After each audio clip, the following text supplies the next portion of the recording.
أعوذ بالله من الشيطان الرجيم. بسم الله الرحمن الرحيم.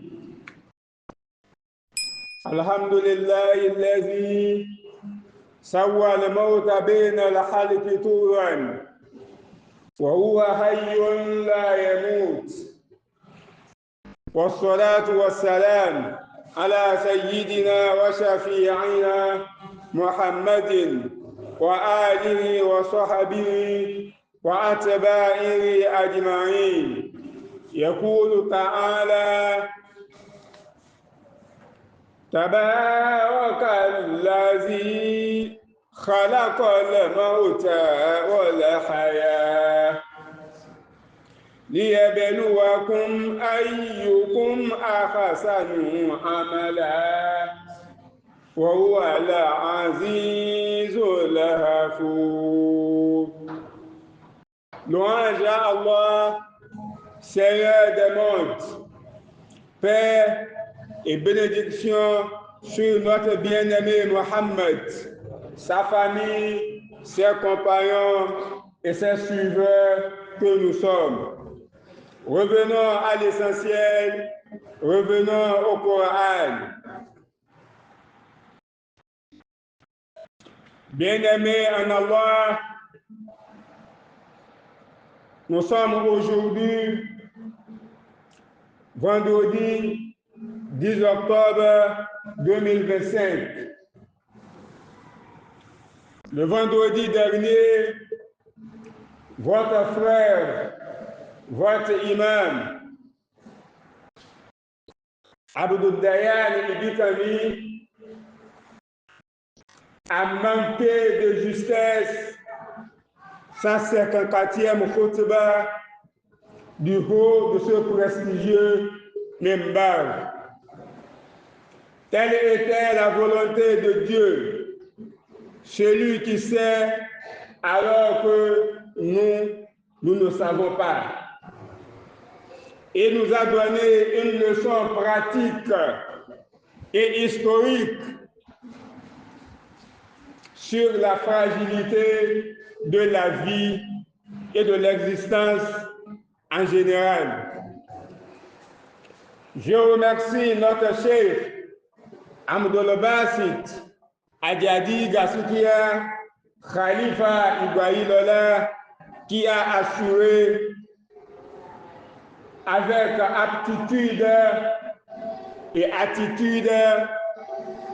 le service intérimaire. Qu'Allah vous récompense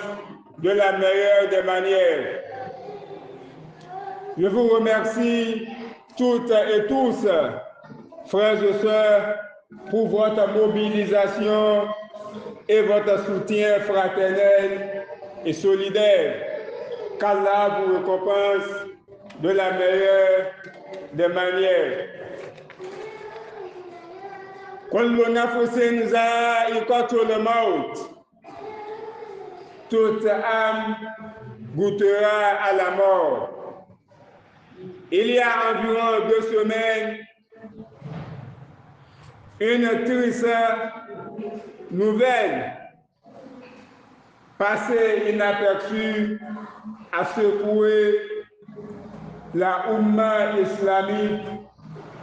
la Oumma musulmane de par le monde. Le rappel à Allah du Cheikh Abdul Aziz Al Cheikh, le grand mufti de l'Arabie Saoudite. Qu'Allah lui accorde sa miséricorde et élève son rang. Ce guide religieux, il lui était assuré un entretien matériel et une vie à l'abri du besoin. Nous parlons de l'Arabie Saoudite, chers frères et sœurs. Sa disparition est une leçon pour tous. 1. La vie est fragile. 2. Le rôle de l'imam qu'il soit local ou de renommée internationale, est un bien inestimable pour la communauté. 3. Nous devons soutenir nos imams de leur vivant pour qu'ils accomplissent leur mission dans la dignité.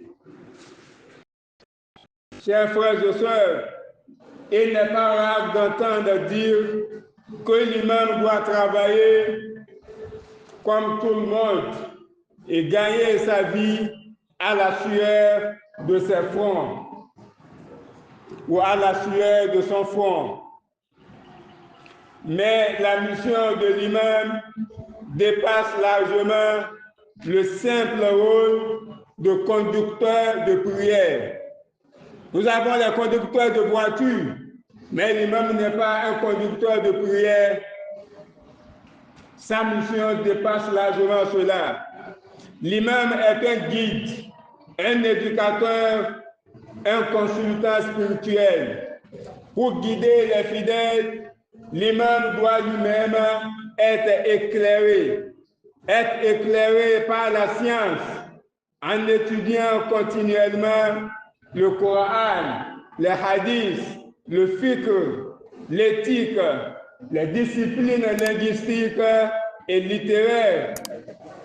la philosophie, la falsafa, la logique, le mantique. Il doit continuellement étudier ces sciences afin de pouvoir répondre correctement et efficacement aux préoccupations de la communauté. L'imam doit lui-même être éclairé par la spiritualité en maintenant au quotidien une spiritualité intense par la prière, la méditation, la purification du cœur, les invocations et évocations d'Allah, les amplifications d'un comportement pieux. Cette quête de lumière intérieure et de rigueur intellectuelle demande du temps et une disponibilité totale. L'imam qui doit courir derrière un gagne-pain risque de s'épuiser, de négliger l'étude et sa proximité avec Allah. Soutenir l'imam n'est pas une dépense,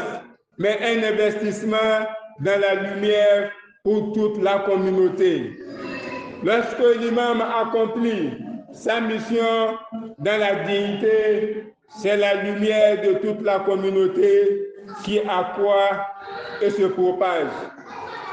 Comment pouvons-nous soutenir nos imams? La communauté peut soutenir l'imam de plusieurs manières. Un soutien matériel, lui garantir un revenu conséquent, un logement décent, des moyens adéquats pour qu'il puisse se consacrer pleinement à sa mission. Un soutien moral et respectueux, écouter ses conseils, valoriser ses enseignements, l'aider à se sentir respecté et honoré dans son rôle. Un soutien pratique,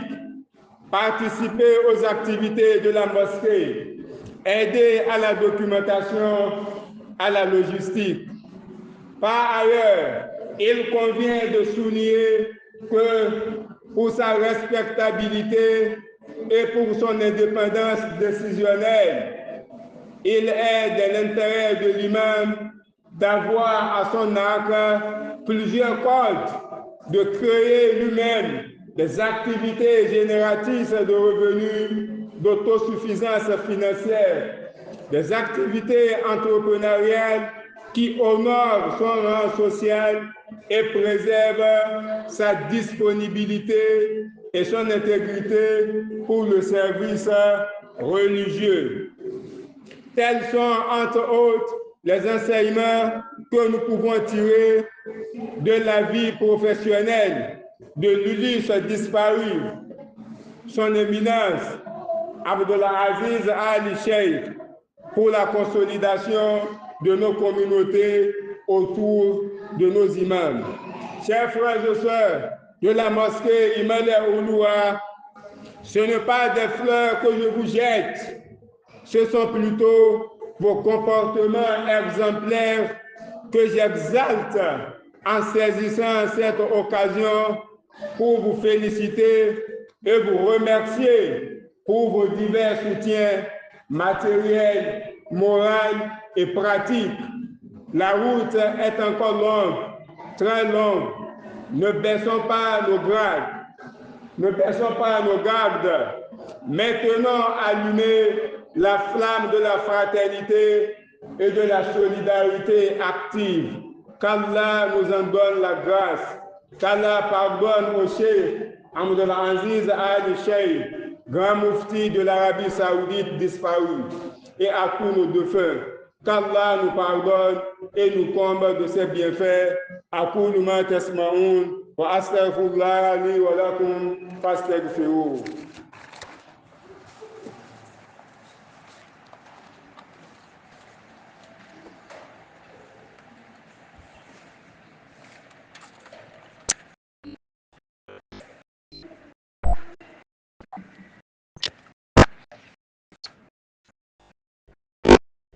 الحمد لله الذي لا يموت والبشر جميعا إليه راجعون، والصلاة والسلام على رسوله محمد وآله وأصحابه وأتباعه أجمعين. بكسمات الجبار قد راجعنا إلى مولانا أمرنا فوضنا أوكم إمامكم زغلول رغمه نوفي مبير قلقلوا في جناتنا عاليات كتوفها دانيات نيبايد لا يسكنها àlìjánà tó ga tó gbààyè lọ́dọ̀ Olúwa kó má jẹ́ bùgbé bàbá wa ìgbà ìlọ́lá àmìnà. Gbogbo àwa jàmá mùsùlùmí káàkiri eégún mẹ́rin ayé, àkìrà wa kákú ewu jímà, àkìrà wa kákú ọlá jímà, ọ̀lànà ó kalẹ̀ fún wa o. A sì tún kíra wa kákú ara fẹ́ra kù, kákún ta pàdánù, kákún ta gbé sọnù nínú ẹ̀sìn wa, ẹ̀sìn Islam. Ìṣẹ̀lẹ̀ tó ṣẹlẹ̀ tá ń sọ nípa rẹ̀, ibi tó ti ṣẹlẹ̀ des kilomètres de chez nous, ó jìnà sí wa lóòótọ́ àti lódodo, àmọ́ ó súnmọ́ wa pẹ́kí. Ilẹ̀ Lárúbáwá, níbi tí Kàábà tó wà, níbi tá Ànábì Muhammad sallallahu alaihi wasallam tó sùn sí, ibẹ̀ ìṣẹ̀lẹ̀ ti ṣẹlẹ̀. Ẹ̀tọ́ ti wá náà ni ká bù ẹ̀yin jàmá, ká bù yín gbọ́. Àjìnàkú ẹni tó lọ ó kọjá mọ́rí nǹkan fìrí fáwa mùsùlùmí tá a bá mọ ohun tá ń ṣe.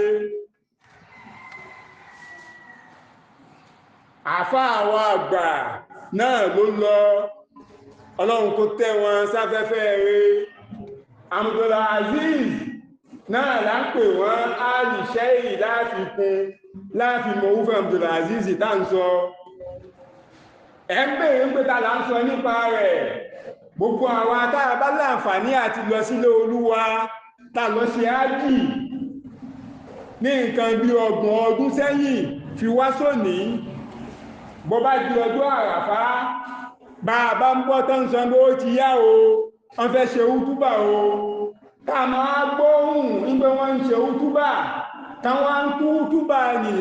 sí èdè oríṣiríṣi tá ń gbọ́ láwàtá bá ń bẹ láyé náà. Ẹni tá ń gbóhùn rẹ̀ tí ń ṣe útúbà, òun ló papòdà. Jàmá wa, le grand mufti de l'Arabie Saoudite, nígbàtí àfáà wa àgbàtọ̀ ń Ibn Baz tó daṣẹ́ lẹ̀ bàbá wa tó lọ láìpẹ́ yìí òun ló gbaṣẹ́ lẹ́yìn rẹ̀ láti kan bí ọgbọ̀n ọdún ó lé bàbá ẹni ní máa ń ṣe útúbà lọ́jọ́ àràfá ní dímà lọ́jọ́ àràfá ní ájì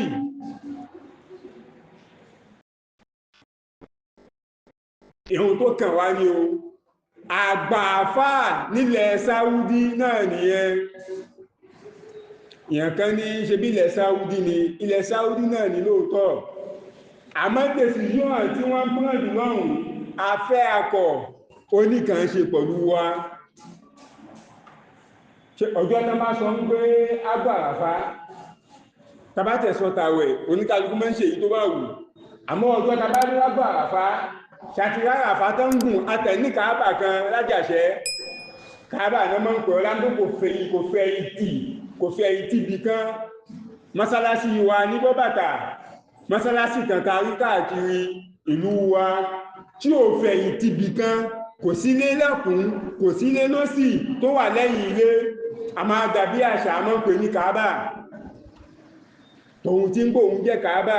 ṣàtìríyàn ẹ̀kẹ́ tí ó sọ pé wọ́n ní lọ sí ájì Káàbà ní ìwọ́n mọ̀ yípo kò sí bàbá wa yí báyìí àwọn làgbà àfáà nílẹ̀ Sáúdí gbogbo ọ̀rọ̀ tí bá ń lọ tí bá ń bọ̀ wọ́n gbèdéwájú wọn wọ́n fi tàǹpọ̀ tí wọ́n fi sí náà kó tó jáde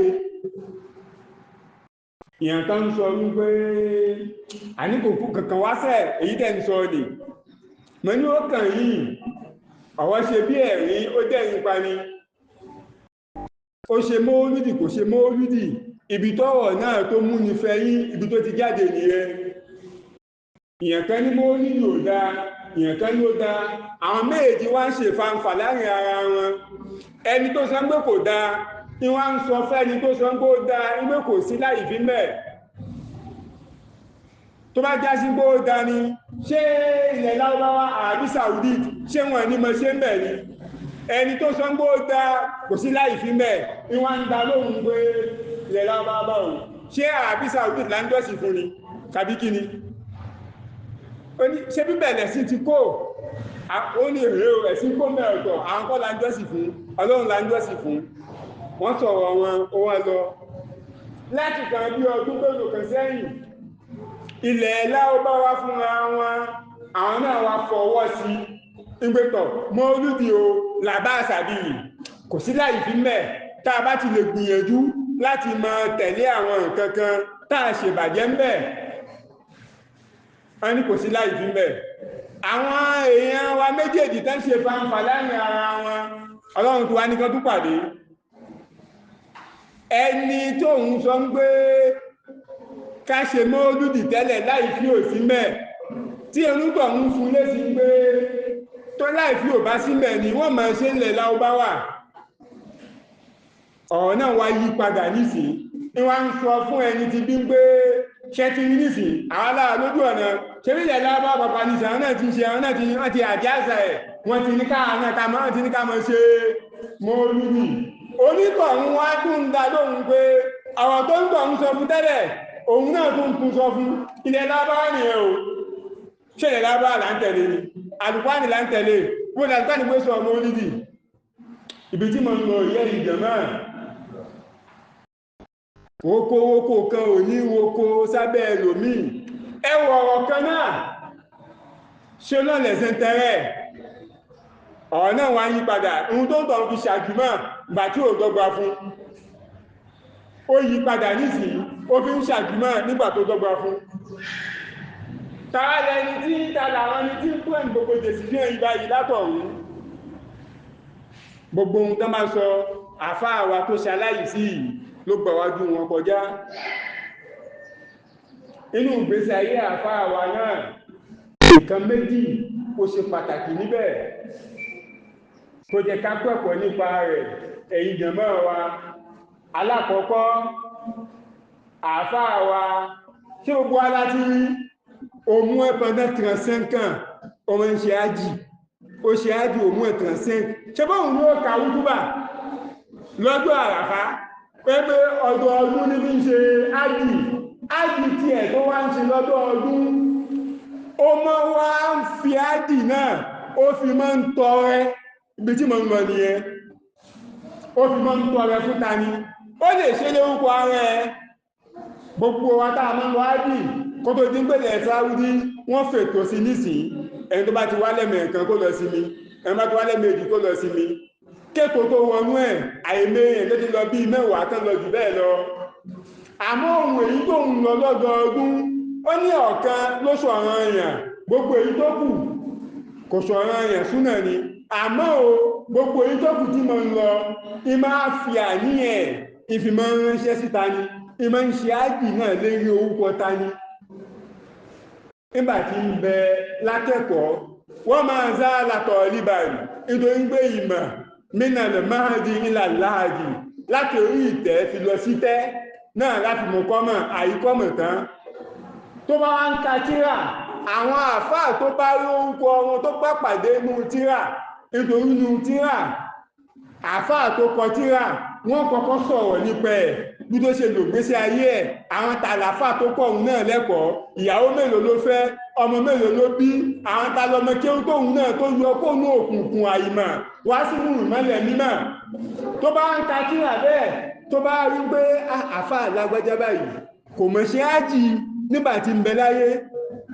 àfáà lágbájá báyìí kò mọ̀ ṣe ájì nígbà tí ń bẹ láyé gbogbo àwọn ájì tó ṣe ní gbogbo àfáà wa tó ṣaláìsí gbogbo ájì tó ṣe yàtọ̀ sọ́kàn tó jẹ́wọ́ ọ̀ràn èèyàn ìmọ̀ wa ṣe lérí orúkọ àfáà kan nínú àwọn àfáà tó pàpàdé nu tírà ibi tán wà sí ájì sí Mákà nígbà náà ó jì ṣebí ìsìn ló di ẹ̀rọ àbíyàn ẹsẹ̀ làwọn èèyàn rìn lọ tẹ́lẹ̀ nínú àwọn bàbá wa nílẹ̀ yìí náà gan lára àìmọye ní wọn náà kú sọ́nà ájì tán kú tán padà wálé ìmọ̀ ṣe ní orúkọ ìmọ̀ ń dà ní àwọn ìfìmọ̀ ń ṣe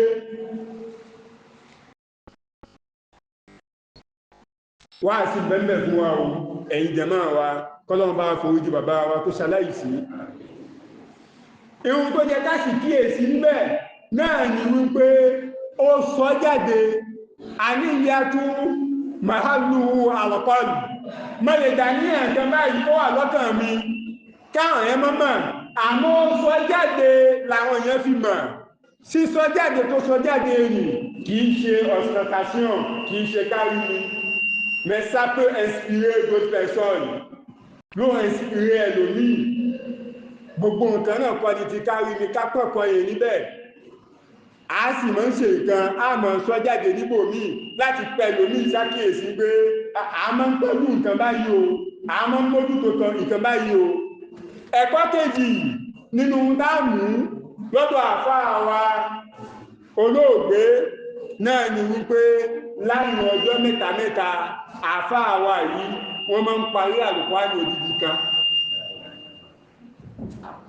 láàrin ọjọ́ mẹ́ta mẹ́ta àfáà wa tó ṣaláìsí ó máa ń parí àlùkùránì odidi kan ìyẹn lè sọ pé ẹ àpẹẹ ọ̀rọ̀ pọ̀ mẹ́ tó bá ń parí àlùkùránì odidi kan ń ṣe fára rẹ̀ ó sì ń ṣe fún gbogbo àwọn àwùjọ mùsùlùmí ni lòpọ̀ àṣẹ̀làbí ní ẹ̀ décision pé òun sì ń print ó impacté ìgbésí ayé gbogbo ẹni tí ń jẹ́ mùsùlùmí káàkiri àgbájọ ayé àtafẹ́ àtakọ̀ àti ajẹ́ sáláfí àti ajẹ́ kàdíríà àti ajẹ́ tìjàníà àti ajẹ́ àlùsúnà nínú yóò tọ́ òwò àkàjẹ́ à un moment où à un autre cette décision nous impacte il a besoin de la lumière iṣẹ́ kàlùkùránì nìyẹn tí ń ṣe lára rẹ̀ nìyẹn ẹni tí ń kàlùkùránì mẹ́ta lójú mẹ́ta tí ń kàlùkùránì odidi ìkan láàrin ọjọ́ mẹ́ta ó ráyè fún ní o ó sì wáyé ẹ̀ ni kò lè rí ààyè rẹ̀ ẹjá fún tọ́lọ́run ọba tó bá fẹ́ mọ lọ tó bá fẹ́ mọ bọ̀ níbi à ń wá jíjẹ ìmú káàkiri gẹ́gẹ́ bí èmi àti yín ṣó lè máa parí àlùkùránì kan láàrin ọjọ́ mẹ́ta àlùkùránì kan láàrin ọjọ́ mẹ́ta sì ní ó ní ohun tí ń ṣe nùgbésí ayé ẹ̀ tí ń ṣe nùgbésí ayé oníkálukú wa ọwọ́ nìkan lára mọ́ ní ká tara rẹ̀ ká kíyèsí ká pẹ̀kọ́ látara rẹ̀ náà láti wọ gbogbo àwọn tó ń jẹ́ ìmáàmù o ìmáàmù qui n'est pas uniquement conducteur de prière tó mọṣẹ́ ẹ̀ níṣẹ́ ọwọ́ ẹ̀ láti wọ̀wọ́ o kì wá ṣe àwọn ìmáàmù nìkan àtàwọn àfáà pàápàá tó bá fẹ́ mọ sáré tó bá fẹ́ mọ lọ tó bá fẹ́ mọ bọ̀ báwo ni ó ṣe consacré ìgbésí ayé ara rẹ̀ fi ohun ta yẹn sì díẹ̀ agbègbè ìdọ́dọ̀ ẹ̀ ló pèsè jẹ́ àsìkò tí ó fi ṣètú tí ó fi reṣu sí ara ẹ̀ àsìkò ó ní bèèdú ìmọ́lẹ̀ ṣẹ́ṣàwà làwà ń bí báyìí àmàrà wa ni àríra wa ni àwọn ta ló wà ń bí dámà tí ìmáàmù bá wọlé ó gbọ́dọ̀ kanalize gbogbo ìnẹ̀jí tó wà ní mọ́sálásí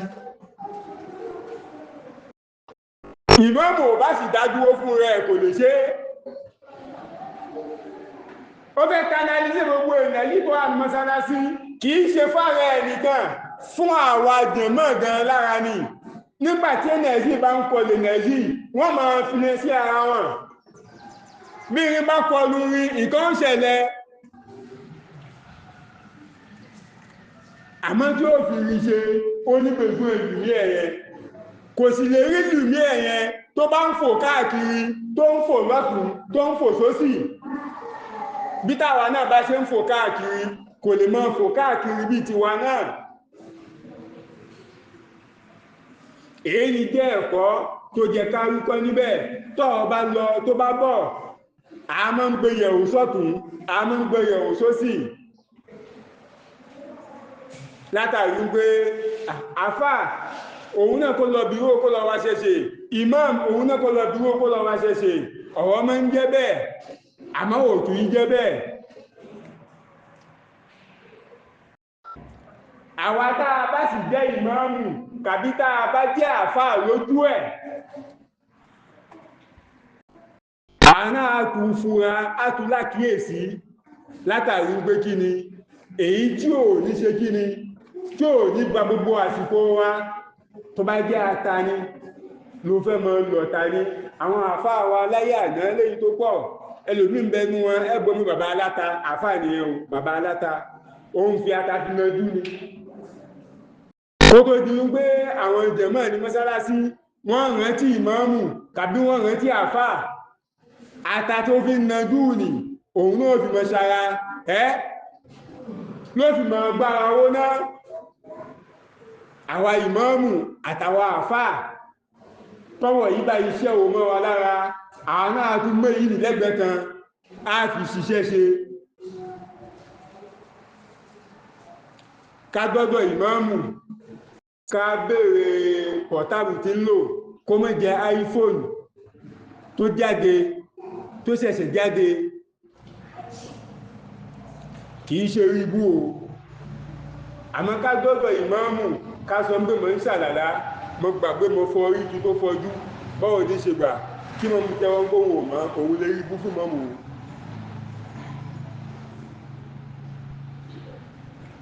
kò sì lè jẹ́ bẹ́ẹ̀ tó bá sì ń jẹ́ bẹ́ẹ̀ kò mójútó ohun tó jẹ kó mójútó nìyẹn àìsí wá mójútó ohun tó jẹ kó mójútó tó bá lọ́wọ́ àwa jẹ̀mọ́ gan lára nínú point d'interrogation agbára bàbá wa tó lọ yí báyìí nínú àwọn ẹ̀kọ́ lọ́lọ́pọ̀ òjò kan tá a lè kọ́ lára wọn náà làmúwá sétí gbọ́ àwa jẹ̀mọ́ ọba tí mọ́ ń fún ní ṣe àti ìmáàmù àtàfà àti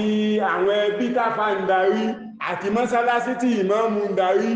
àti ìlú tí ìmáàmù ń darí ọba tí mọ́ ń fún ní ṣe ló fún gbogbo wa ṣe o lọ́nà ọ̀tọ̀ọ̀tọ̀ láyé ọ̀tọ̀ọ̀tọ̀ tó ní kálukú wa táwà káàkiri egun mẹ́rin ayé ọ̀lá àríbẹ̀ ọ̀lá àjẹ́bẹ̀tọ̀ lọ́run wala hawla wala quwwata illa billahi olóògbé tó lọ ọlọ́run bá ní kẹ́ wọn kó gẹ̀ wọn kó yọ́ ń sàbọ̀ wọn bàbá wa gbà yí lọ́lá àlékún kẹ́ àti gẹ̀ ọlọ́run bá wa ṣe fún wọn o àwa náà ọlọ́run ṣẹ́ wa kò fún dùnú ṣẹ́ wa kò fáyọ̀ àwọn bàbá wa alhaji Abdul Lateef Badaru Adigun abẹ́lọ́wọ̀n ọba fún yín ọlọ́run kó bá wa kún yín kó pẹ̀lú yín àwọn bàbá wa alahaj amudurahu fọdáwò àdìgún abẹ́lọ́wọ̀n ọba fún yín àwọn bàbá wa khalifa bayilọ́lá abẹ́lọ́wọ̀n ọba fún yín ọlọ́run kó bá wa dúró tì yín kó pẹ̀lú yín ìyá wa ìyá àdínì ìyá wa ìyá mọ́sálásí kíkà gbogbo ìyá wa lápapọ̀ níbi tẹ́ wà ọlọ́run kó bá wa dúró tì yín kó kún yín kó pẹ̀lú yín gbogbo àwa jàmáà àṣetì oníbàwà o àṣeyìn àṣeyọrí náà láàmú ṣe iṣẹ́ ẹ̀ṣọ́ oníkàlùkù wa ọlọ́run fa àlùbáríkà sí ọ̀nà tá ń gbà jẹ tá ń gbà mú kò ní bímọ wa o àwọn tára ò yá àlàáfíà ara ọlọ́run yóò dẹ̀rẹ̀ fún wa àwa náà tá ń gbé tiwa káàkiri kò ní sọ wa mọ́lẹ̀ kò ní sọ wa mọ́lẹ̀ kò ní gbé wa dè mọ́lẹ̀ ọ̀dà àríbẹ̀ ọ̀dà àjọbẹ̀ tọ́lọ́run àwọn tó ń bẹ lọ́wọ́ ọlọ́run bá wa kún wọn lẹ̀ àwa náà mọ́ fi wá sọ́wọ́ lọ́wọ́ ọ̀dà àríbẹ̀ tọ́lọ́run ọ̀dà àjọbẹ̀ tọ́lọ́run subhanaka allahumma wa bihamdik nashhadu an la ilaha illa anta نستغفرك ونتوب إليك سبحان ربك رب العزة عما يصفون وسلام على المرسلين والحمد لله رب العالمين